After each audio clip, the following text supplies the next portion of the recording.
আমাদের মুসলিম উম্মা একটা দুঃখী উম্মা, নেতৃত্বহীন উম্মা, বলিষ্ঠ নেতৃত্বের অভাবে এদিক থেকে লাথি মারলে আমরা এদিকে যাই, এদিক থেকে মারলে এদিকে যাই। শুধু একটা স্ট্রং লিডারশিপের অভাব, ঠিক কিনা বলেন? এই যে আমাদের রোহিঙ্গা ভাইয়েরা 10 মিলিয়ন আসছে, ওনারা এখন 1 মিলিয়ন আসছে, 10 লাখ, এখন বোধহয় 2 মিলিয়ন প্লাস হয়ে গেছে বা 3 মিলিয়ন হয়ে গেছে। আমি গত মাসে গিয়েছিলাম রোহিঙ্গা ক্যাম্পে দেখার জন্য তাদের কি অবস্থা। এমন মানবতার জীবনযাপন তারা করতেছে। ধর্মে তারা কোন ধর্মের বলেন তো? আমাদের ভাই, আমাদের বোনেরা, তাদের কোনো সলিউশন নাই। কাশ্মীরের ভাই বোনদের কি অবস্থা দেখেন তো।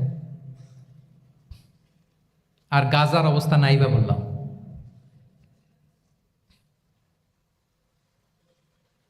পাখির মতো গুলি করে মারা হয়েছে, মসজিদ ধ্বংস করা হয়েছে, এমনকি খ্রিস্টানদের গির্জা ধ্বংস করা হয়েছে। একটা লিডার